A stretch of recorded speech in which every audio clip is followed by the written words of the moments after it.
예, 하나님 말씀 마태복음 12장 9절이 되겠습니다.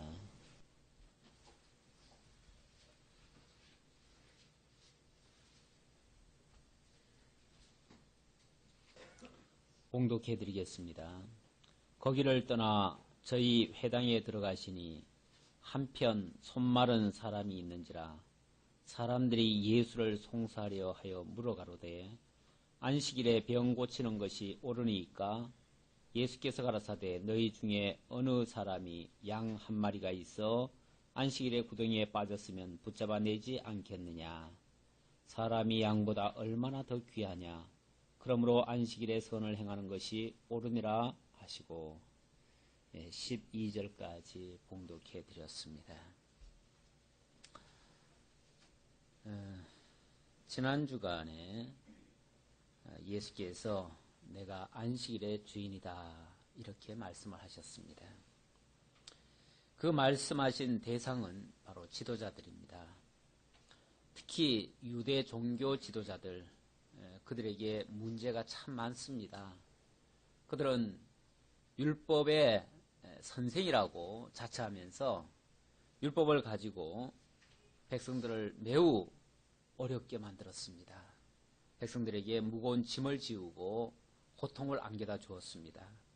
그러면서도 자기들은 지도자라고 항상 군림하는 그런 자세를 취했습니다. 백성들에게 평안과 자유와 기쁨을 주는 것이 아니라 억압과 무거운 멍에를 잔뜩 안겨주었습니다. 사실상 지도자의 자격이 안 되죠. 원래 지도자는 백성들을 평안하게 하는 것이 지도자의 가장 중요한 임무 중에 하나입니다. 그런데 백성들을 계속해서 힘들게 괴롭혔으니 바람직한 자세는 아니죠. 그런데 비해서 예수님은 나는 섬김을 받으러 온 것이 아니고 섬기려 하고 대접하러 왔고 모든 백성들에게 평안과 기쁨을 주고 또 쉼을 주겠다, 안식을 주겠다. 그걸 한마디로 말해서 안식이라고 그렇게 표현을 했습니다. 그러면서 나는 곧 안식의 주인이다 라는 말씀도 하셨습니다. 그러한 말씀을 증거하기 위한 목적에서 하나의 작은 사건이 있었죠. 그게 바로 안식일 날 밀리삭을 잘라먹는 그런 일이 있었습니다. 그런 일이 없으면은 그런 교훈도 나오질 못하죠. 그래서 교훈을 하시기 위해서 그런 역사가 일어난 겁니다. 결국 제자들이 밀리삭을 잘라 먹었고 그걸 계기로 해서 바리새인들이 자기들이 가지고 있던 그 선입견에 의해서 그 제자들을 정죄했습니다. 어떻게 안식일 날 안식을 범할 수가 있느냐? 그 사람들은 안식일 날 무조건 일 안 하는 것이 안식을 지키는 거라고 그렇게 생각을 했습니다. 아무것도 안 하는 것이. 그러나 근본 안식의 의미는 그건 아니죠. 날짜 지키는 게 목적이 아니죠. 오히려 참 평안을 누려야 되는데 참 평안을 누리지 못하게 하면서 억압까지 해가면서 정죄까지 해가면서 안식을 누린다고 하는 것은 말이 안 되는 거죠. 그래서 예수님께서는 그 안식일의 개념 자체를 새롭게 정의해 주었습니다. 그리고 참 안식은 바로 그리스도 안에서만 이루어진다. 그런 의미에서 내가 곧 안식일의 주인이다. 이렇게 말씀하시면서 아울러서 나는 자비를 원하고 제사를 원치 아니한다. 이런 말씀을 드렸습니다. 그 말씀의 의도는 자비를 원하는데 너희들은 자비를 행치 아니하고 제사만 그렇게 귀하게 여긴다. 다시 말하면 하나님께 어떻게 해드리는 것을 전부로 여기고 백성들을 평안하게 하고 백성들을 사랑하고 자비를 베푸는 이 일에는 신경을 안 썼다. 그걸 이제 지적한 말이죠. 그런데 오늘 사건에서는 예수님이 말씀하신 그 두 가지 안식 개념과 또 하나 그 자비라고 하는 그 문제를 가지고 바리새인들이 또 공격을 하기 시작합니다. 거기에 대해서 예수님이 두 가지를 아주 아름답게 정리해서 말씀해 주시는 그런 내용이 되겠습니다. 9절입니다. 거기를 떠나 저희 회당에 들어가시니, 계속 이제 회당에 가는 길이었어요. 길이었다가 그런 논쟁이 있었고, 일단 그 논쟁에서는 예수님께서 말씀을 통해서 정리를 딱 해주셨습니다. 그래 놓고 회당 안으로 딱 들어갔는데, 회당에는 누가 있었느냐 하면은 한편 손 마른 사람이 있는지라 그랬습니다. 그러니까 한쪽 손에 피가 통하지 않아가지고 그 손이 거의 뭐 마비가 됐는지 뭐 자관 쓰지 못하는 그런 상태에 놓인 사람이 있었습니다. 굉장히 그것 때문에 고통을 받았겠죠. 오랜 세월 동안. 오랜 세월 고통을 받고 있는 사람인데 그 사람을 겨냥해서 사람들이 예수를 송사하려고, 그러니까 그 사람을 내세워가지고 그 사람에게 예수가 어떻게 행하느냐에 따라서 그걸 빌미를 삼아가지고 송사하기 위해서, 사실은 굉장히 악한 의도죠. 원래 남을 시험한다고 하는 것도 악한 거고요. 남을 떠본다고 하는 것도 사실 그 좋은 게 아니고요. 거기다가 더군다나 남을 정죄하거나 송사하기 위한 목적에서 이런 말을 한다고 하는 건 굉장히 악한 거예요, 사실은. 굉장히 악한 건데, 어쨌든 지금 바리새인들과 서기관들은 예수님께서 하시는 행동들이 못마땅해가지고 늘 자기들을 뭐 공격하는 것처럼 이렇게 봤기 때문에 뭐 어떻게 해서든지 예수님에게서 어떤 트집을 잡아가지고 그걸 근거로 해서 송사하기 위해서 이렇게 지금 하고 있습니다. 하는데 마침 하나 좋은 거리가 하나 생겼어요. 한편 손이 말라가지고 오랫동안 고생하던 한 사람이 있어요. 그런데 이 사람을 예수님께 지금 묻는 거예요. 이 사람이 지금 손이 말라 있는데 오늘은 안식일입니다. 안식일 날 이 병자를 고치시겠습니까? 아니면은 안식일을 지키시겠습니까? 둘 중에 하나를 선택하도록 그렇게 지금 질문을 하는 내용이에요. 만약에 오늘 예수님께서 이 손 많은 사람을 고쳐주면 어떻게 되겠어요? 그럼 또 안식일 범하는 거죠. 또 안식일 범하는 것이고, 오늘은 안식일이니까 안 고쳐준다 그러면 어떻게 되죠? 그럼 조금 전에 예수님께서 말씀하셨던 하나님께서는 자비를 원하고 제사를 원치 않는다. 그 자비를 원한다고 하신 말씀에 정면으로 걸려요. 왜냐하면 자비를 베풀어야 될 거 아니에요. 그런데 왜 손 많은 사람을 보고도 자비를 안 베푸냐 이거죠. 그러니까 예수님이 하신 말씀에 예수님이 걸릴 수 있도록 그 바리새인들의 그 질문에 보면요, 이렇게도 걸리고 저렇게도 걸리는 그런 아주 난처한 그런 질문을 할 때가 참 많습니다. 그런데 그럴 적마다 예수님은 기가 막히게 그것을 다 돌파하셔요. 그걸 뭐 피하시는 게 아니고 그걸 정면으로 그거를 돌파하셔요.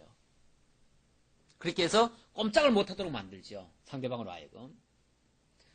오늘 장면도 바로 그런 내용입니다. 그들은 악한 목적에서 어떻게 해서든지 예수가 만약에 안식일 날 병자를 고쳐도 안식일 범했다고 걸고, 안 고쳐주면 예수님 자기 말에 걸리도록 그렇게 해서 또 걸고, 그렇게 해서 예수님이 뭐 이랬다 저랬다 상황 따라서 말을 바꾼다 이런 식으로 또 걸 수도 있고요. 이렇게 하려고 지금 질문을 했습니다. 그랬더니 예수님께서 답변이 이렇게 말씀하십니다. 11절, 예수께서 가라사대 너희 중에 어느 사람이 양 한 마리가 있어 안식일에 구덩이에 빠졌으면 붙잡아내지 않겠느냐. 예수님이 마치 반문하듯이 얘기하셨어요. 너희 중에 양 한 마리가 있는데 그 양 한 마리가 웅덩이 속에 빠져서 다 죽게 생겼으면 어떻게 하겠느냐.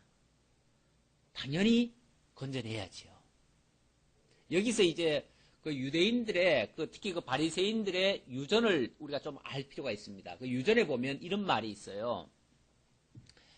양이 웅덩이에 빠졌는데 안식일이면요, 1차적으로는 당장 들어가서 죽는 게 아니라면, 예를 들어서 물 없는 웅덩이에 빠질 수도 있잖아요. 그런 데 같으면은 우선 먹을 것만 줍니다. 또 나오기는 나와야 될 것 같으면은 거기다가 또 널판지를 갖다 줍니다. 그래가지고 널판지 타고 나오도록 그렇게 하든지, 그렇게 해도 안 될 때는 그냥 놔뒀다가는 이제 완전히 죽게 생겼으면 그때는 어쩔 수 없이 건져주라고 돼 있습니다. 그게 이제 장로들의 유전에 그렇게 돼 있어요. 예수님이 그 예를 딱 드는 거예요.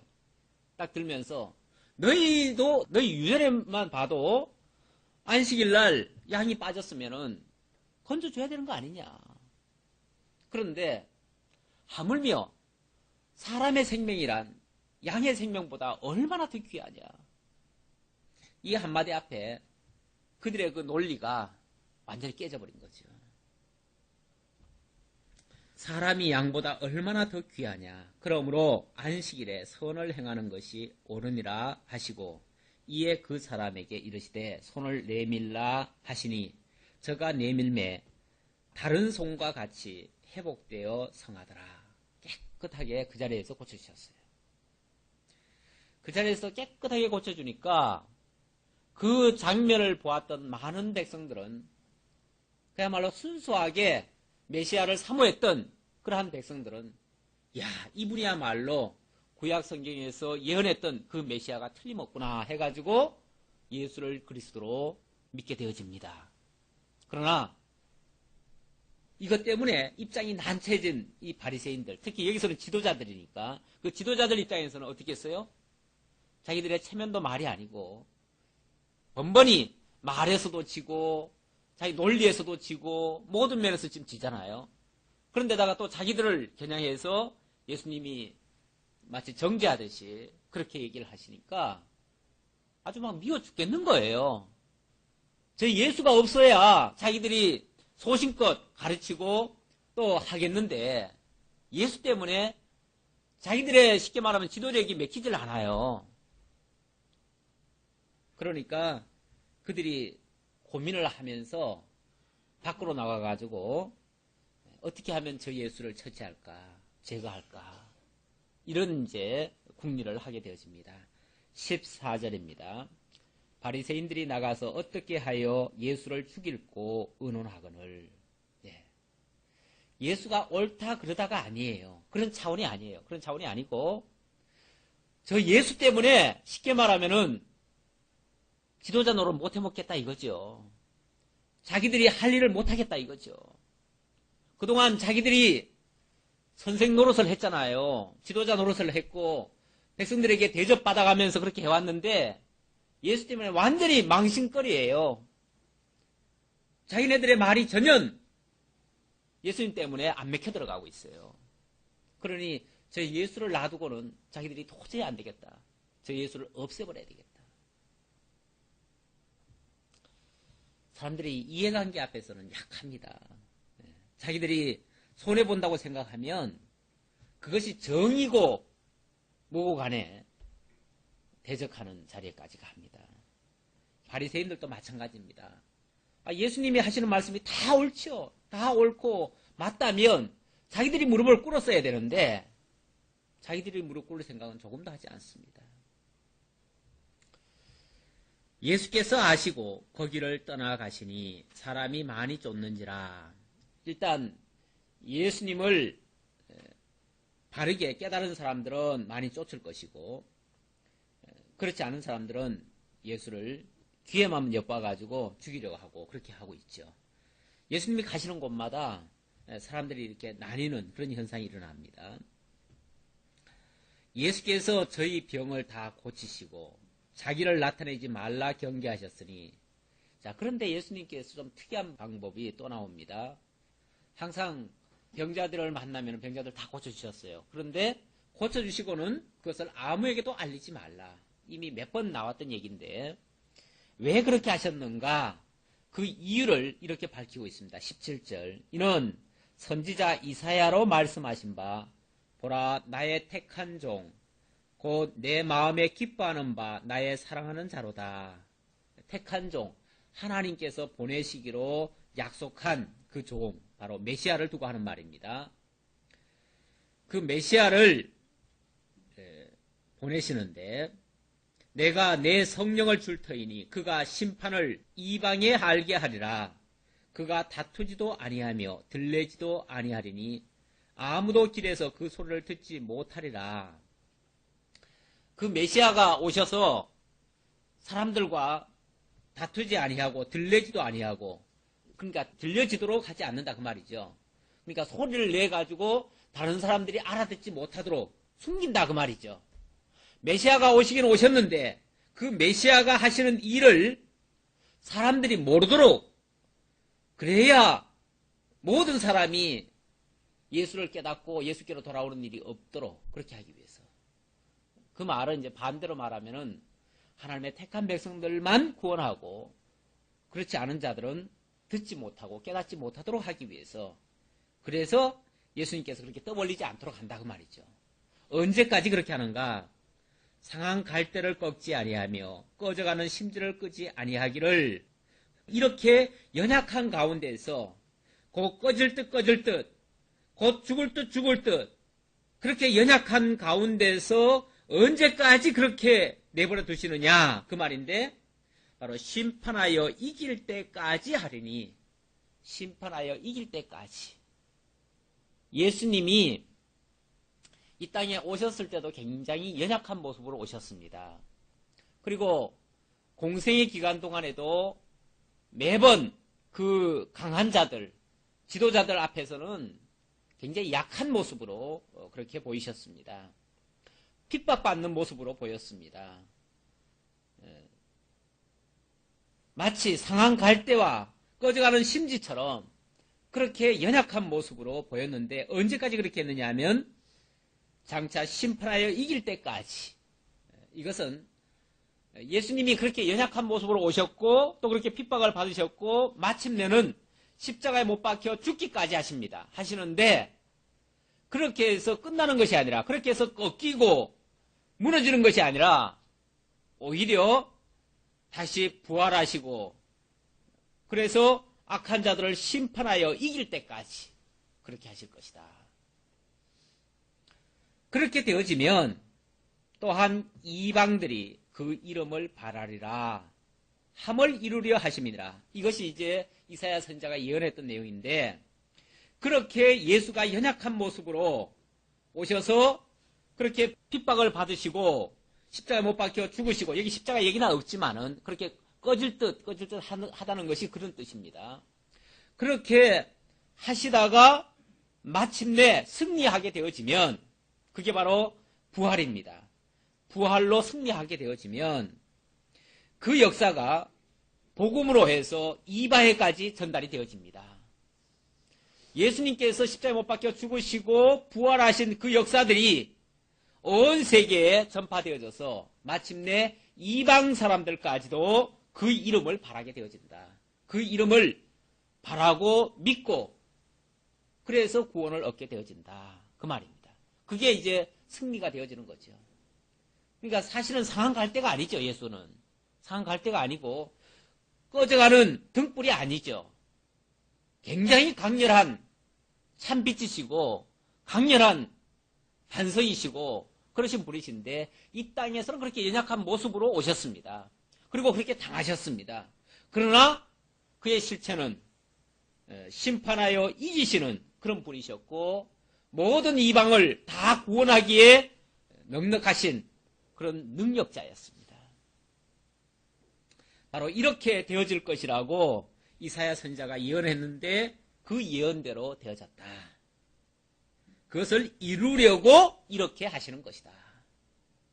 그래서 어떤 의미에서 이스라엘 사람들에게는 제대로 안 알리셔요. 예수님께서 많이 안 알리셔요. 특히 지도자들에게는 다 숨기셔요. 이스라엘에 똑똑하고 지혜롭고 부유하고 이런 자들에게는 다 숨겨버리시고, 오히려 이방인들, 가난한 자들, 연약한 자들, 병든 자들, 이런 자들에게는 당신을 다 내보이셔요. 알게 하셔요. 그래서 이방인들에게 복음이 증거되도록 그렇게 역사하신다. 라고 이사야가 예언했는데, 그 이사야가 예언한 그대로 다 이루셨다라는 증거를 하셨습니다.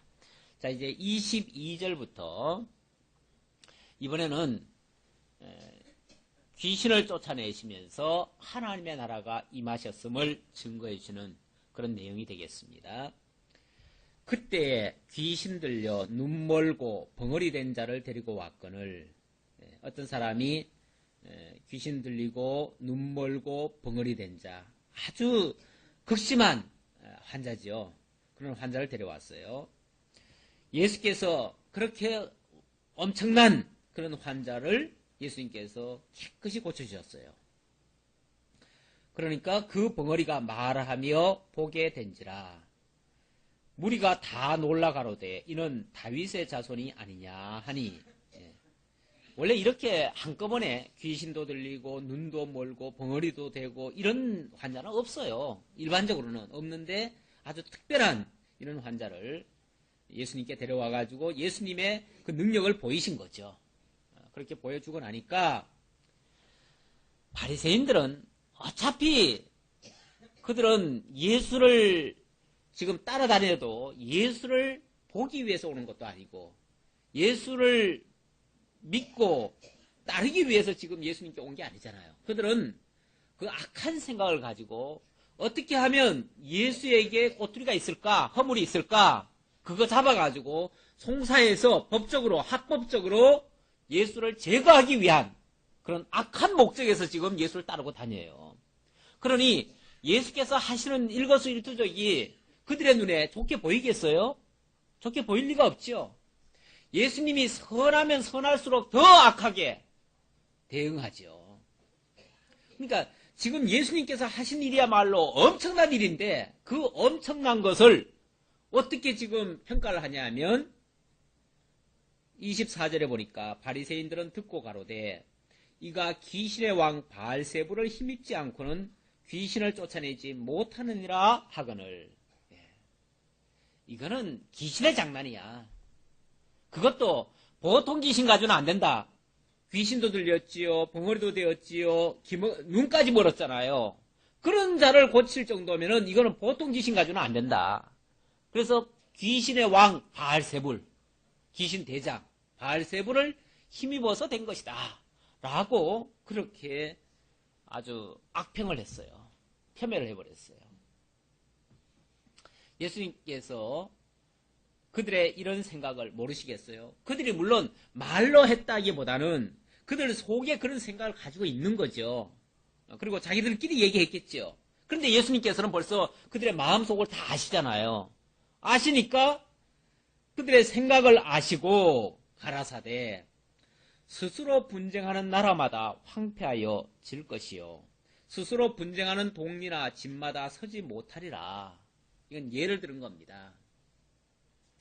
어느 나라든지 어느 집이든지 어느 동네든지 그 안에서 서로 치고받고 싸운다면 어떻게 가정이 서고 어떻게 동네가 서고 어떻게 나라가 서겠느냐 그 말이죠. 내분이 있으면은 원래 안 되는 거다. 그런데 어떻게 귀신의 왕이 자기 귀신들을 다 내쫓으면서 그런 일을 하겠느냐. 그 말이 안 되지 않느냐. 그러면서 사단이 만일 사단을 쫓아내면 스스로 분쟁하는 것이니 그리하고서야 저의 나라가 어떻게 서겠느냐. 이제 요거는 이제 예를 든 것이고요. 그러면서 이제 지금부터 저들을 공격하는 얘기입니다. 27절. 또 내가 바알세불을 힘입어 귀신을 쫓아내면 너희 아들들은 누구를 힘입어 쫓아내느냐. 이 말은 그 바리새인들도 소위 종교 지도자들 아닙니까? 종교적 활동을 해요. 예를 들자면 그들도 하나님의 이름으로 기도도 하고 하나님의 이름으로 때로는 귀신도 쫓아내요. 그들도. 모든 종교 활동에는 그런 게 있잖아요. 기도해가지고 귀신들이 쫓겨났다. 이런 얘기들을 자기들도 한단 말이에요. 예를 들어서. 한다면은 내가 만약에 바알세불을 힘입어가지고 귀신을 쫓아냈다면 너희들은 무슨 힘으로 귀신을 쫓아냈느냐 그동안. 너희들은 종교활동을 그동안 누구 이름으로 했느냐 그러면은 너희들도 그러면 바알세불을 힘입어서 했느냐? 내가 만약에 바알세불을 힘입어서 그렇게 했다면 너희도 똑같다는 얘기 아니냐. 그러면 너희 스스로가 너희 자신을 갖다가 정죄하는 꼴이다. 그렇죠? 논리상 그렇죠? 너희가 지금까지 하나님의 이름으로 종교활동을 하고 귀신을 내쫓고 그렇게 했다면 그렇다면 나도 당연히 하나님의 이름으로 한 것이고 너희들이 만약에 바알세불이라고 얘기를 한다면 너희 스스로 너희 한 것들도 스스로 부정하는 것이다. 이런 식으로 그들에게 이제 던지는 말이죠. 그렇게 던지니까 그 사람들 말이 할 말이 없어지는 거죠. 그들이. 예수님의 답변 태도, 그러니까 예수님의 대화 방법이 이런 식입니다. 예를 들기도 하고 그 예를 통해서 상대방이 정말 말문이 막히도록 그렇게 하시죠. 꼼짝 못하게 하죠. 자, 그러면서 그러므로 저희가 너희 재판관이 되리라. 그 말은 너희 스스로가 결국은 자가당착에 빠지는 것이다. 결국은 너희가 바알세불을 힘입어서 그동안 했다는 얘기밖에 안 되는 거 아니냐. 이런 식으로 얘기를 하는 거죠. 그러나 내가 하나님의 성령을 힘입어 귀신을 쫓아내는 것이면 하나님의 나라가 이미 너희에게 임하였느니라. 그렇기 때문에 이제 자기네들이 그렇지 우리도 귀신을 힘입어 가지고 귀신 쫓아낸 건 아니지 라고 많이 인정한다면 그것만 인정한다면 그 말이에요. 그것만 인정한다면 그렇다면 내가 하나님의 성령을 힘입어서 이 역사를 일으켰다는 것이 증명되는 것이고 그것이 믿어진다면 너희에게도 이미 하나님의 나라가 임한 것이나 마찬가지다. 그것이 믿어진다면 하는 말입니다. 만약에 바리새인들 가운데서도 예수가 하나님의 성령을 힘입어서 이 귀신을 내어 쫓는 것이 믿어진다면 그들도 역시 하나님의 나라 속에 들어온 거나 마찬가지죠. 그렇죠? 하나님의 나라로 오신 예수 그리스도를 영접하는 거나 마찬가지고 그걸 인정하는 거나 마찬가지니까 그런 의미에서 만약에 그렇다면 너희가 그것만 인정한다면 너희 속에 이미 하나님의 나라가 임하였느니라. 바로 예수 그리스도가 그들에게 인정되는 것이고 확증되는 것이다. 그 말이죠. 사람이 먼저 강한 자를 결박하지 않고야 어떻게 그 강한 자의 집에 들어가 그 세간을 늑탈하겠느냐. 자, 앞에서는 만약에 그러나 하는 말은 만약에 너희가 그렇게 믿는다면 하나님의 나라가 너희에게 임한 것이지만 그건 나를 인정하는 것이고 내가 곧 하나님의 나라로 오신 자임을 인정하는 것이지만 그 말이에요. 그렇지만 너희 현실은 그렇지 않다. 냉정하게 너희 자신을 내가 평가해 주는데 너희들은 절대 그런 사람이 아니다. 나를 인정 못하기 때문에 결국은 그들은 하나님을 힘입어서 그동안 한 것도 아니고 더 노골적으로 얘기하면 너희들 속에는 오히려 귀신이 가득 차 있다. 이런 식으로 예수님께서 말씀하시는 그런 내용이 되겠습니다. 사람이 먼저 강한 자를 결박하지 않고야 어떻게 그 강한 자의 집에 들어가 그 세간을 늑탈하겠느냐. 어느 집에든지 들어가서 예를 들어서 그 세간을 빼앗아 내려고 하면 그보다 더 강한 자라야 가능하죠. 예를 드는 겁니다. 마찬가지죠. 전쟁을 하더라도 마찬가지죠. 어느 나라를 쳐들어가려고 하면 그 사람들보다 더 강해야 쳐들어가서 빼앗아 오지요. 지금 방금 하신 내용은 그 뒤에 가면은 설명이 또 나옵니다. 거기에 대한. 일곱 귀신은 이제 44절 이후에 나오네요. 그러니까 이게 거기와 관련 있는 얘기입니다.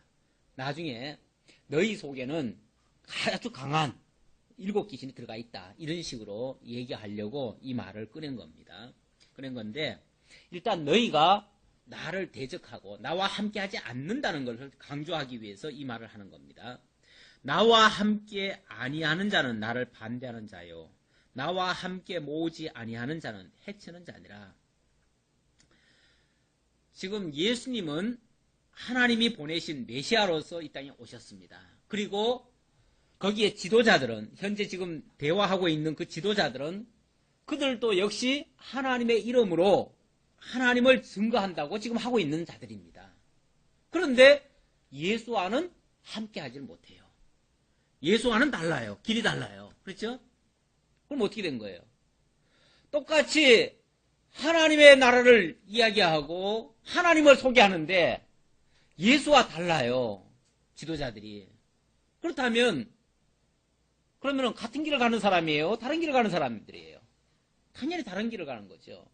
그런 의미에서 나와 함께 아니하는 자는 결국 메시아를 거부하는 자다. 나를 반대하는 자다. 나와 함께 모으지 아니하는 자는 결국 하나님의 나라를 해치는 자다. 너희가 하나님을 증거한다고 하면서 하나님의 나라를 위한다고 하면서 사실은 하나님의 나라로 오신 예수 그리스도를 거부하고 그 하나님의 나라를 해치는 역할을 하고 있다 그 말이에요. 너희 자신들도 모르게 이미 너희 속에 그 악한 귀신들이 들어가가지고 그런 지금 반대하는 일을 하고 있다. 그러므로 내가 너희에게 이르노니 사람의 모든 죄와 해방은 사심을 얻되 성령을 해방하는 것은 사심을 얻지 못하겠고 또 누구든지 말로 인자를 거역하면 사심을 얻되 누구든지 말로 성령을 거역하면 이 세상과 오는 세상에도 사심을 얻지 못하리라. 모든 죄와 해방, 사심을 얻는다. 그리고 말로 나를 거역하는 것은 사심을 얻을 수 있다. 그런데 뭐는 사심을 얻지 못한다? 성령을 해방하는 것은 이건 사심을 얻지 못한다. 이것은 이 세상과 오는 세상에도 사심을 얻지 못한다. 금생과 내생에서까지도 용서함을 받지 못한다. 도대체 무슨 죄가 그렇게 큰 죄가 있습니까? 살인죄인가요? 도둑질, 간음인가요?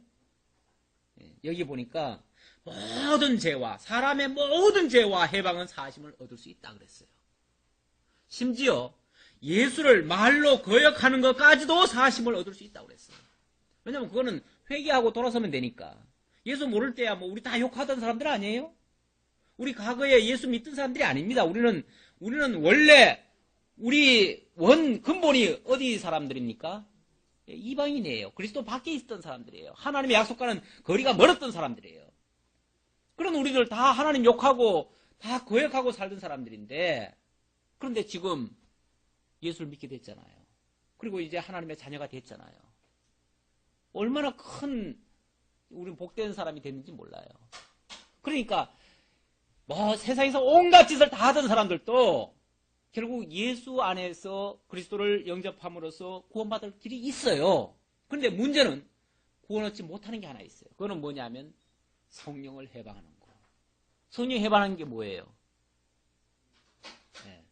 결국은 성령이 증거하는 것이 예수가 그리스도라고 지금 증거하고 있어요. 지금 여기는 물론 바리새인들한테 하는 얘기니까 바리새인들에게 예수가 그리스도라고 계속해서 성령이 지금 증거하고 있어요. 지금 모든 표적들이 그 증거 아닙니까? 그 증거물 아니에요. 모든 표적들, 온갖 역사들 다 예수가 그리스도라고 하는 성령의 역사들이에요. 성령의 증거들이에요. 그런데 그걸 지금 거부하고 예수를 그리스도로 인정을 안 하고 있어요. 이것이 바로 성령 해방죄입니다. 다른 게 해방죄가 아니에요.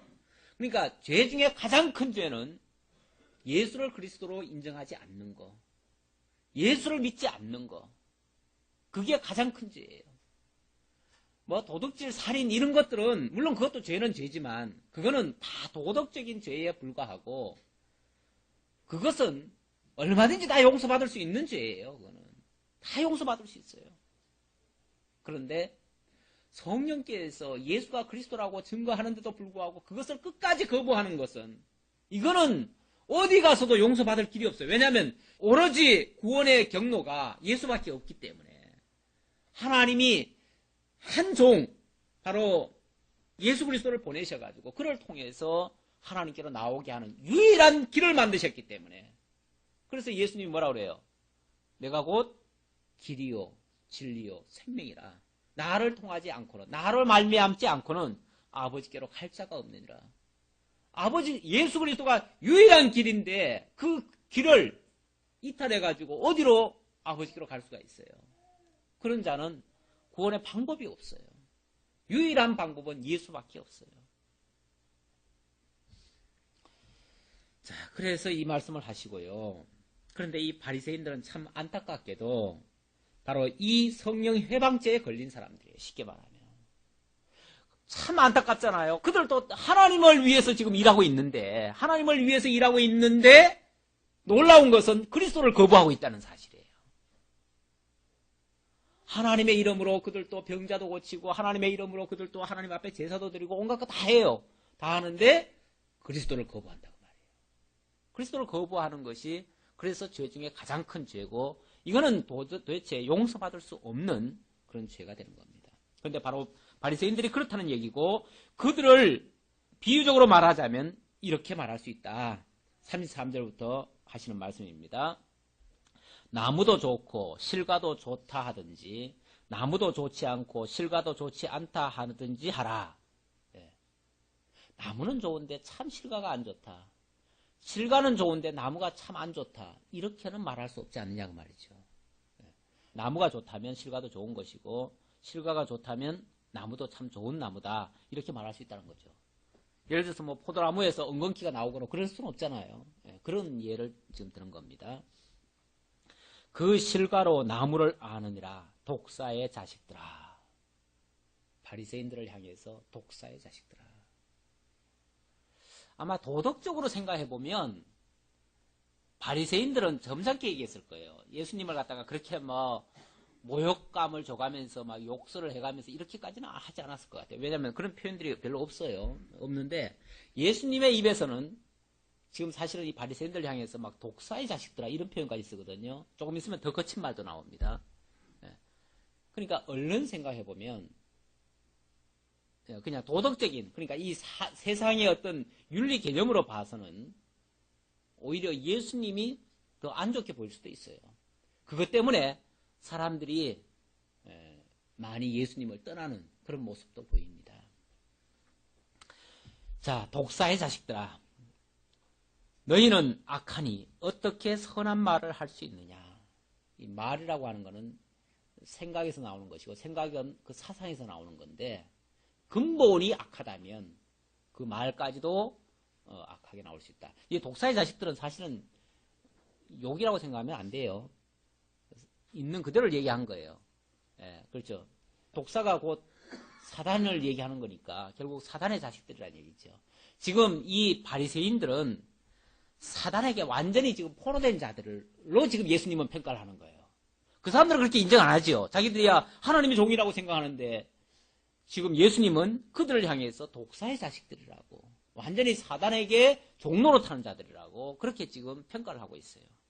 사람의 생각과 예수님의 지금 평가가 완전히 다르죠. 이런 마음에 가득한 것을 입으로 말함이라. 예수님은 그들의 중심을 다 알기 때문에 하는 말입니다. 그들 중심 속에 지금 그리스도를 거부하는 정도가 아니라 예수를 잡아 죽이기까지 지금 생각하고 있잖아요. 그러니 그 생각을 예수님은 다 아니까 지금 이 말을 하는 거죠. 너희들이 그런 말이 그냥 나오는 게 아니라 너희 속에 그 악한 것이 있고 그 악한 열매가 지금 말로 나오는 것이다. 뿐만 아니라 너희는 독사의 자식들이기 때문에 결국은 그리스도를 대적하려고, 그리스도를 잡아 죽이려고 지금 하는 것이다. 틀림없잖아요. 그들이 지금 예수를 죽이려고 하는 거 앞에 분명히 나왔잖아요. 그렇죠? 그런데 이들이 겉으로는 백성들 앞에는 얼마나 인자하고 거룩하게 말을 하고 또 위대하게 보이는지 몰라요. 그래서 그게 바로 또 외식이죠. 겉으로는 아주 화려하게 아름답게 꾸미고 말도 아주 거룩하게 하는 것 같이, 그러면서 속으로는 음흉하게 그리스도를 거역하고 사람들을 무거운 멍에를 메어가지고 괴롭히고 이런 일을 하고 있다고 말이죠. 선한 사람은 그 쌓은 선에서 선한 것을 내고 악한 사람은 그 쌓은 악에서 악한 것을 내느니라. 예수에게서는 선한 것이 나오고 그 바리새인들에게는 악한 것이 지금 나오고 있다. 그 나오는 것을 통해서도 그가 정말 선하신 하나님의 아들이신지 아니면은 그 악한 사단의 종인지 알 수 있다. 이런 식으로 말씀하시는 내용입니다. 내가 너희에게 이르노니 사람이 무슨 무익한 말을 하든지 심판날에 이에 대하여 신문을 받으리니 내 말로 의롭다함을 받고 내 말로 정죄함을 받으리라. 그 바리새인들이 그 악한 생각을 가지고 그 악한 말을 했는데 그것이 장차 심판 때에 가면 자기 입으로 자기 그 죄를 고백하고 자기 스스로 그 형벌 속으로 기어 들어갈 것이다. 뭐 누가 누구를 정죄하기 이전에 벌써 자기가 스스로 그 죄를 알고 심판을 받을 것이다. 정죄함을 받을 것이다. 이게 아무나 하는 얘기는 아니죠. 이게 심판주이시기 때문에 이 말을 할 수 있는 겁니다. 심판주 바로 예수 그리스도 자신이 심판주이시기 때문에 이 말을 하고요. 그때에 38절입니다. 이제 여기서 그 바리새인들의 그 악한 모습이 또 나옵니다. 나오고 그들은 결국은 심판을 받을 수밖에 없다는 사실을 증거를 하는데 그때에 서기관과 바리새인 중 몇 사람이 말하되 선생님이여 우리에게 표적 보여주시기를 원하나이다. 이거는 뭐 그러니까 말은 보세요. 말은 얼마나 바리새인들이 말을 잘합니까? 선생님이요. 예수님은 독사의 자식들아 그러시는데 이 바리새인들은 선생님이요. 자, 이 겉으로 드러난 표현만 봐가지고는 누가 더 훌륭해요? 바리새인들이 훨씬 더 훌륭하지요. 바리새인들은 말도 점잖게 하고 남한테 듣기 싫지 않게 하고 아주 좋게 하잖아요. 근데 예수님은 듣기에 따라서 섬찟할 정도로 아주 그냥 듣는 사람으로 하여금 아주 불쾌할 정도로 그렇게 얘기를 하시죠. 그러니까 겉으로 드러난 걸로 봐서는 이 바리새인들이 선한 것 같은데 그 중심을 예수님은 얘기하시는 거죠. 오히려 겉과 속이 그렇게 다르기 때문에 그들이 오히려 외식쟁이들이죠. 자, 서기관과 바리새인 중 몇 사람이 말하되 선생님이여 우리에게 표적 보여주시기를 원하나이다.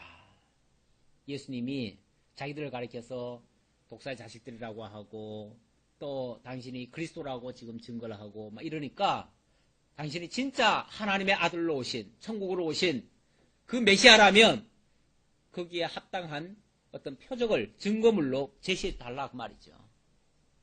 그렇게 얘기를 하니까 예수께서 대답하여 가라사대 악하고 음란한 세대가 표적을 구하나 악하고 음란한 세대가 표적을 구한다.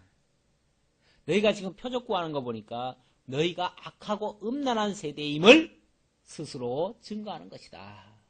그 말이죠. 구하나 선지자 요나의 표적밖에는 보일 표적이 없느니라. 그렇게 악하고 음란한 세대가 표적을 구하는데 너희 같은 그 악한 자들에게 보여줄 표적이라고는 요나의 표적밖에는 없다. 이렇게 얘기를 했습니다. 요나의 표적. 굉장히 극적인 표적이죠. 요나서 한번 읽어보신 분들은 알겠지만 굉장히 극적입니다. 요나라고 하는 그 사람의 성격 자체도 그렇게 아주 막 극적인 모습이고 또 하나님의 뜻을 거역했다가 물고기 뱃속에 들어가가지고 3일 동안 세상적으로 말하면 죽었던 거죠. 죽었다가 결국은 3일 후에 물고기가 토해내가지고 다시 살아서 하나님의 뜻을 기필코 증거하도록 만들었죠. 그렇게 했는데 바로 그 표적밖에 보여줄 것이 없다. 이 말은 다른 게 아니고 바로 예수님이 십자가에 못 박혀 죽었다가 3일 만에 살아나는 거 그거밖에 너희에게 보여줄 것은 없다. 그 말인데 그걸 보여준다고 해가지고 그들이 믿을 것인가? 안 믿어요. 그래서 악하고 음란하다 그 말이에요. 악하다 그 말이에요. 왜냐하면 그렇게 표적을 보여주어서 그것을 통해서라도 믿으면은 그러니까 예수가 십자가에 못 박혀 죽기 전에는 못 믿더라도 그 이후에라도 믿는다면 그들은 악한 자가 아니죠. 나중에라도 회개하고 돌아오는 자니까 구원의 백성이 있죠. 그런데 이들은 나중에도 돌아올 수가 없어요. 그러니까 내가 너희에게 이런 표적을 보여줄 것밖에 없지만은 그러나 너희들 안 믿을 것이다. 그런 뜻으로 얘기한 겁니다. 요나가 밤낮 사흘을 큰 물고기 뱃속에 있었던 것 같이 인자도 밤낮 사흘을 땅속에 있으리라. 바로 그 예라고 설명까지 해주셨습니다. 심판 때에 니느웨 사람들이 일어나 이 세대 사람을 정죄하리니. 자, 이 말을 한 의도는 뭐냐 하면 그들이 그걸 통해서 그 표적을 통해서 믿을 거라고 얘기하는 게 아니고 그런 표적을 보여줘도 안 믿을 거니까 안 믿을 사람 이들에게 너희 이 악하고 음란한 세대들에게 과거에 악했다가 회개하고 돌아선 사람들이 너희를 더 정죄할 것이다. 그 얘기하려고 지금 이 말씀을 하는 거예요. 과거에 니느웨 성 사람들은요, 굉장히 악했습니다. 니느웨 성 사람들. 니느웨는요, 아수르의 수도거든요. 이 아수르 사람들은 북이스라엘을 완전히 쑥대밭을 만들어 놓은 백성들이에요. 얼마나 악한지 몰라요. 그런데 그런 데를 향해서 하나님이 선지자 요나를 보냈잖아요. 그러니까 요나가 왜 우리 적국에다가 복음을 전해가지고 그들로 하여금 회개하게 합니까? 그래가지고 자기 마음이 싫어가지고 안 갔잖아요. 안 가려고 반대길로 가니까 하나님이 강제로 그냥 물고기 뱃속에 집어넣어가지고 거기다 갖다가 던져놓은 거 아니에요? 던져놨는데도 복음 전하라고 하니까 이 요나가 전하기 싫어가지고 그냥 전하긴 전하는데, 시키니까 할 수 없이 전하긴 전하는데, 전해놓고도 저 백성들 회개 안 하고 다 죽었으면 좋겠다. 속으로 이런 생각을 하고 있어요. 그런 생각을 하는데 하나님께서 그들을 돌이키죠. 기어코 돌이키죠. 그러니까 구원받을 백성은 하나님이 돌이키십니다. 그러니 그때 그 악한 백성도 너희보다는 덜 악하다. 그 얘기를 하려고. 그 얘기를. 그들은 왜냐하면 나중에라도 회개하고 돌아왔으니까. 그런데 너희들은 내가 이 요나의 표적 같은 표적을 보여줘도 안 믿을 거니까. 나중에 너희들이 심판대 가면 그들이 옆에서 우리는 그때 그 증거 받고 다 회개했는데 너희들은 왜 회개 안 했느냐 하고서 그들이 너희를 정죄할 것이다. 그 얘기예요. 그 얘기하려고. 니느웨 성 사람들보다도 더 악하다는 얘기하려고. 자, 그래서 심판 때 니느웨 사람들이 일어나 이 세대 사람을 정죄하리니 이는 그들이 요나의 전도를 듣고 회개하였음이니와 요나보다 더 큰 이가 여기 있으며. 자, 그런데 예수는 어떤 사람이라고요? 요나보다도 더 큰 이다. 더 크신이다. 요나는 일개 선지자에 불과했는데 예수는 선지자이시면서 제사장이시면서 왕이신 영원한 그리스도시란 말이에요. 그러니까 더 큰 이죠. 더 큰 이가 증거하는데도 너희는 회개치 않는다. 그러니 그 적은 선지자가 증거했던 그리고 회개했던 그 사람들이 바로 너희들을 정죄할 것이다. 또 한 예를 듭니다.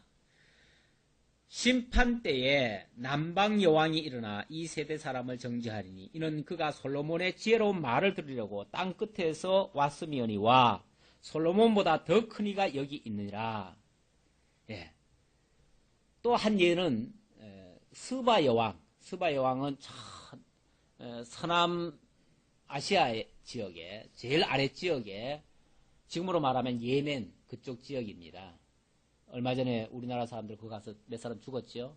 바로 그 지역인데 거기 여왕이 그때 솔로몬의 그 소문을 듣고 왔어요. 왔다가 그때 하나님을 깨닫게 됐어요. 하나님을 깨닫게 돼가지고 그때 돌아가면서 이 복음을 가지고 갔습니다.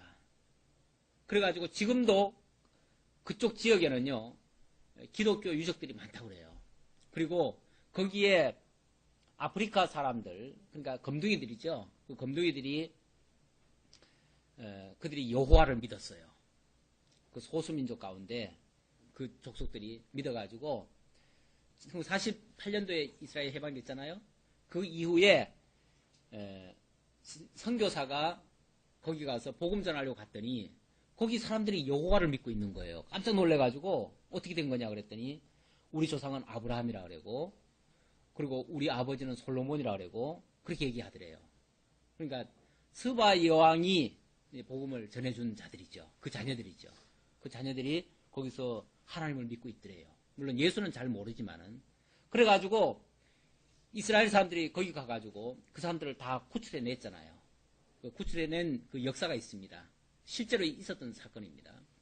그래가지고 그때 그 사람들을 구해오느라고 구출 작전이 있었어요. 그 구출 작전 책으로 하나 나온 게 있는데 그 이만한 두꺼운 책에 보면 그 자세한 내용들이 다 들어 있습니다. 바로 그 사람들이 그 솔로몬의 말 몇 마디 듣고도 하나님을 깨달아 알고 믿었어요. 그래가지고 그 사람들이 다 구원 백성 된 거 아닙니까? 그렇다면 그 사람들도 나중에 너희들을 정죄할 것이다. 이 믿을 사람들은요, 말씀만으로도 믿습니다. 안 믿을 사람은요, 표적을 다 보여줘도 안 믿고, 믿을 사람은 말씀으로도 믿고, 이게 하나님의 역사예요. 어제 박윤기 B 목사님 중국 가셔서 이제 복음 전하시고 오셨다고 전화가 왔더라고요. 그래서 이제 이야기를 좀 했는데, 이번에는 내몽고 지방을 갔대요. 내몽고 지방은 뭐 7시간을 기차를 타고 가는데도 사막 그 길을 그렇게 7시간을 갔대요. 그렇게 해서 갔더니 그 몽고 그 지역에 도착했는데, 한 지역에 그 여자 목사가 교회를 개척했는데 한 50개 지교회가 있대요. 그렇게 막 그쪽 완전히 막 불이 붙었더래요. 선교에 불이 붙었는데, 어느 한 동네는 갔더니 거기는 뭐 누가 선교사 아무도 안 왔대요. 선교사가 안 왔는데 한 마을 50가구가 전부 다 예수를 다 믿더래요. 어떻게 믿느냐 했더니, 그 중에 한 사람이 홍콩에서 그 방송하는 기독교 방송을 들었나 봐요. 그 홍콩의 방송을 들었는데 거기서 이제 기독교 복음을 들은 거예요. 깨달은 거예요. 깨닫고는 그 자체적으로 자기가 이제 전도를 해가지고 자체적으로 교회가 세워져가지고 50가구가 전체가 다 예수를 믿더래요. 거기 가가지고 양 한 마리 잡아가지고 먹고 왔다는데 너무 귀한 역사가 있었던 거죠. 너무 그냥 감동이 되셔가지고, 그냥 아무래도 교회 하나 지어줘야 되겠대요. 자기 목사님 그냥 교회 지어주겠다고 아마 얘기하고 하는 모양이에요. 그러니까 교회도 없고 아주 헛간 같은 데서도 예배를 드리는데, 헛간에서 예배를 드리는데 그 50가구가 다 모여가지고 그렇게 예배를 드리는가 봐요. 너무 귀하기도 하고, 아직 너무 가난하긴 가난한 동네인데 그쪽은. 그러니까 믿을 사람들은, 진짜 구원받을 백성은요, 그렇게 말씀을 통해서, 그 전파를 통해서도 예수를 믿고, 안 믿을 사람은 하늘에서 온갖 벼락이 떨어지고 천둥이 치고 뭘 해도 못 믿을 사람은 못 믿습니다. 죽은 자가 살아나도 못 믿습니다. 예수가 죽었다가 3일 만에 살아났는데도 불구하고 안 믿을 사람은 안 믿잖아요. 예. 계속해서 43절입니다. 더러운 귀신이 사람에게서 나갔을 때에 물 없는 곳으로 다니며 쉬기를 구하되 얻지 못하고, 이에 가로되 내가 나온 내 집으로 돌아가리라 하고 와보니 그 집이 비고 소재되고 술이 되었거늘, 이에 가서 저보다 더 악한 귀신 7을 데리고 들어가서 거하니 그 사람의 나중 형편이 전보다 더욱 심하게 되느니라. 이 악한 세대가 또한 이렇게 되리라. 누굴 두고 하는 말입니까? 이 악한 세대, 바로 이 바리새인들과 서기관들, 이제 그들이 다 하나님의 종이라고 하니까, 하나님의 종이면 기본적으로 귀신이 쫓겨간 사람들이죠. 그렇죠? 원래 있던 귀신은 쫓겨나갔습니다. 하나님을 믿은 그때부터 쫓겨나갔는데, 문제는 쫓겨나간 다음에 그 귀신이 쫓겨나갔으니까 새로운 주인을 모셔야 되거든요. 그 새로운 주인이 누구냐면 바로 예수 그리스도예요. 그러면 당연히 그리스도를 영접을 해야 되는데 그리스도를 영접 안 하니까 나갔던 귀신이 물 없는 곳으로, 쉽게 말하면 그쪽은 이제 광야가 많으니까 이제 비유로 그렇게 얘기하는 거예요.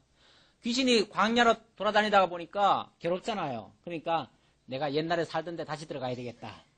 근데 혼자 들어가서는 다시 그 점령을 못하게 생겼으니까 자기 동료 7을 데리고 들어갔다는 거죠. 7이라는 숫자는 항상 그 완전수라고 그랬죠. 그러니까 더 세다는 걸 뜻할 때 그렇게 얘기하는 겁니다. 그러니까 완전한 귀신 7을 데리고 다시 들어가가지고 그 속에 들어가가지고 완전히 점령하고 그렇게 살게 됐다. 바로 지금 바리새인들과 서기관들의 그 지금 형편이 그와 같다고 하는 것을 이런 비유로 얘기를 한 겁니다. 아까 사람이 먼저 강한 자를 결박하지 않고야 어떻게 그 강한 자의 집에 들어가서 세간을 늑탈하겠느냐. 바로 이 말이 바로 이 뜻이라 그 말이에요. 그래서 더 강한 귀신을 데리고 들어가가지고 그 집을 완전히 늑탈하고 완전히 귀신의 집으로 만들어 놓은 거죠. 바로 바리새인들이 그렇게 해서 귀신들에게 점령당해가지고 독사의 자식들이 된 거죠. 그런 비유로 얘기를 한 겁니다. 자, 46절입니다. 예수께서 무리에게 말씀하실 때 그 모친과 동생들이 예수께 말하려고 밖에 섰더니 한 사람이 예수께 여짜오되 보소서 당신의 모친과 동생들이 당신께 말하려고 밖에 섰나이다 하니 말하는 사람에게 대답하여 가라사대 누가 내 모친이며 내 동생들이냐 하시고 마침 예수님의 모친 마리아와 동생들이 예수님을 찾아왔어요. 그리고 예수님을 면담하겠대요. 지금 예수님은 회당 안에서 바리새인들과 서기관들과 지금 한창 지금 논쟁 중이잖아요. 그렇죠? 논쟁 중인데 쉽게 말하면은 이 바리새인들이 예수님의 그 모친과 동생들을 데려온 것 같아요. 데려와가지고 당신 아들 미쳤으니까 빨리 데려가시오. 귀신 들렸다, 뭐 미쳤다 그런 소리 몇 번 했잖아요, 벌써. 자기들을 향해서 막 귀신 들렸다 그러고 목사의 자식들이라 그러고 그러니까 이제 그거를 막아내기 위해서 아마 데려온 것 같아요. 그러니 마리아는 와가지고 이제 자기 아들이 그렇다고 하니까 이유 불문하고 집으로 데려가려고 이제 밖에서 나오라고 그러는 거죠. 그랬더니 예수님의 입에서 뭐라고 나옵니까? 누가 내 모친이며 누가 내 동생인들이냐 이렇게 말씀하셨어요. 얼른 들으면 굉장히 섭섭한 말이죠. 그렇죠? 그러면 마리아가 당신의 어머니라는 사실을 부정하는 얘기입니까? 아니면 자기 동생들을 다 거부하는 말입니까? 예수님의 이 말씀은 그러니까 새로운 가족 개념을 얘기하는 겁니다. 혈연적인 육적 관계보다, 그 가족 관계보다 영적인 관계, 그걸 더 강조하기 위해서 하는 말입니다. 왜냐하면 그 뒤에 그 설명이 나와요. 그렇게 하시고 49절에 보면 손을 내밀어 제자들을 가리켜 가라사대 나의 모친과 나의 동생들을 보라. 제자들을 가리켜서, 제자들이 다 남자들 아니에요. 그렇죠? 다 남자들인데 제자들을 가리켜서 뭐라고 얘기를 하냐면 나의 모친과 나의 동생들을 보라. 이렇게 얘기를 해요. 얼른 생각하면 말이 안 되잖아요. 말이 안 되는 얘기인데 자기 제자들이 모친과 동생들이라는 거예요. 그러면서 거기에 대한 이유를 이렇게 밝힙니다. 50절 누구든지 하늘에 계신 내 아버지의 뜻대로 하는 자가 내 형제요 내 자매요 모친이니라. 이거는 그리스도 안에서 새로운 가족관계, 하나님이 맺으신 신령한 가족관계, 영적인 가족관계를 지금 강조하기 위해서 이 말을 하는 거죠. 좀 죄송한 얘기지만은 비록 어머니라 할지라도 동생이라 할지라도 만약에 예수가 그리스도인 줄 알지 못하고 예수를 미치광이로 취급하고 잡으러 왔다면 엄밀한 의미에서는 어머니라고 하기가 곤란하다 그 말이죠.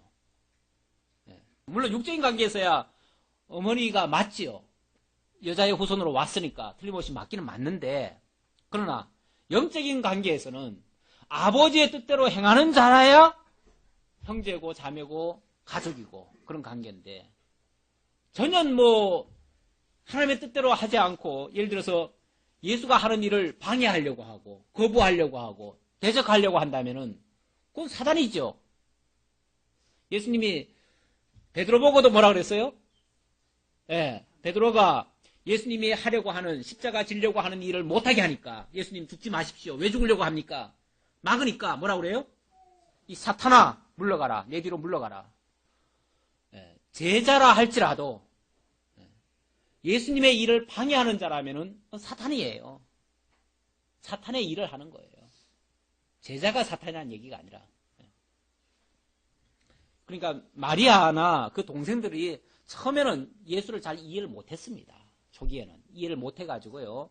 초기에는 예수님이 뭐 하려고 하면 자꾸 만류하는 그걸 못하게 하는 그 일에 쓰임을 받았어요. 그랬다가 나중에는 깨닫지요. 깨닫고 그 마리아는 예수님이 십자가에 못 박혀 죽을 때 그 밑에까지 따라오죠. 따라오고 그때 예수님이 그 요한을 보고 보라 내 어머니라 그러면서 어머니라고 얘기를 하지요. 여자여 보소서 아들이니이다 하면서 당신이 아들임을 얘기를 하고 또 요한에게도 내 어머니라고 얘기를 하지요. 얘기를 하는데 그때는 정말로 하나님의 뜻을 제대로 깨달은 자기 때문에 그렇게 얘기를 하고 깨닫지 못했을 때는 아니라고 얘기를 하는 거죠. 신령한 관계에서의 가족 개념을 설명하기 위해서 그렇게 얘기하는 겁니다. 우리가 그리스도 예수 안에서 새로운 개념의 한 권속이 되었고 한 형제가 되었고 한 가족이 되었다는 사실을 오늘 이 말씀에서도 더 강조하는 그런 내용이라고 볼 수 있습니다. 기도하겠습니다. 아버지 하나님 감사합니다.